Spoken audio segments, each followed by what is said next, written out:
Hi అండి, నమస్తే. మనం ఈరోజు వీడియోలో శివరాత్రి రోజు వెలిగించుకునే శివునికి ఎంతో ప్రీతికరమైన రుద్రవత్తిని ఎలా తయారు చేసుకోవాలనేది మనము ఈరోజు వీడియోలో చూద్దామండి. దానికోసం అయితే మనం ఫస్ట్ ఇలా దూదినైతే రెడీ చేసుకొని పెట్టుకోవాలి. ఇలా దూది నీట్గా ఉంటేనే మనకు ఒత్తులు అనేటివి చాలా బాగా వస్తాయండి. దీన్ని ఎలా క్లీన్ చేసుకోవాలన్న వీడియో కూడా మన ఛానల్లో ఉంది.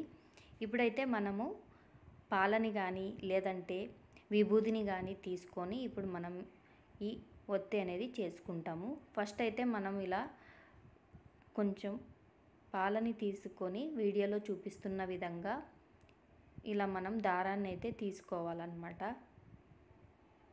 అలా కొంచెం కొంచెం పాలని తీసుకొని కొంచెం అలా దూదిని లాక్కుంటూ మనం సన్నటి దారంలాగా పోగులను అయితే రెడీ చేసుకోవాలి. ఇలా వీడియోలో చూపిస్తున్న విధంగా ఎంత కావాలంటే అంత మనం దీన్ని రెడీ చేసుకోవాలన్నమాట. ఇది చాలా ఈజీగా చేసుకోవచ్చండి. ఈ ఒత్తిని చేసుకోనికే మనకు చాలా టైం కూడా పట్టదు. మన ఛానల్లో ఆల్రెడీ బుడ్డవత్తులను ఎలా చేసుకోవాలి, వత్తిపత్తిని ఎలా చేసుకోవాలి, వస్త్రమాలను ఎలా చేసుకోవాలన్న వీడియోలు కూడా ఉన్నాయండి. ఇంకా ఎవరైనా చూడకపోతే చూడండి.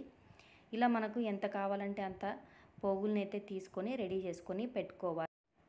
ఈ ఒత్తిని మనము ఒక అర్ధగంటలోనే రెడీ చేసుకోవచ్చండి. ఎక్కువ టైం కూడా పట్టదు.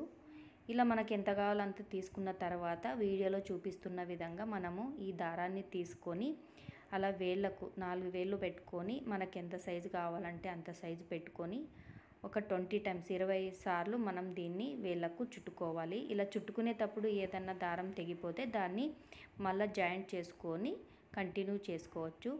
మనం ఇక్కడ పాలని తీసుకున్నాము కాబట్టి అది దారం అనేది తెగకుండా నీట్గా వస్తుంది. ఒకవేళ తెగిపోయినా కూడా మనం మళ్ళీ కంటిన్యూ చేసుకోవచ్చు. ఇలా మధ్యలో పెట్టుకొని మళ్ళీ దీన్ని మనము 365 సార్లు ఇలా చుట్టుకుంటూ వెళ్ళాలన్నమాట.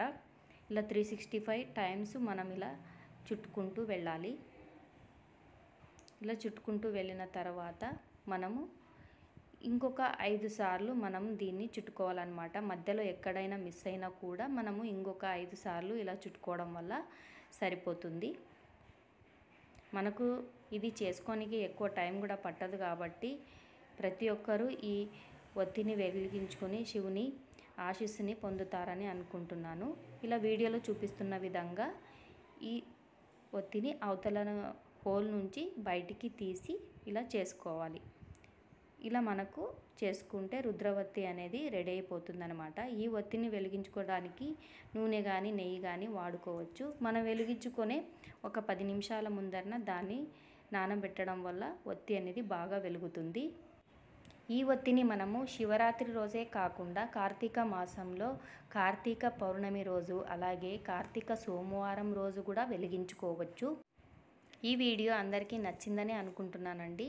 వీడియో నచ్చితే వీడియోకి ఒక లైక్ చేయండి, అలాగే మీ ఫ్రెండ్స్కి షేర్ చేయండి, అలాగే ఛానల్ని సబ్స్క్రైబ్ చేసుకోండి.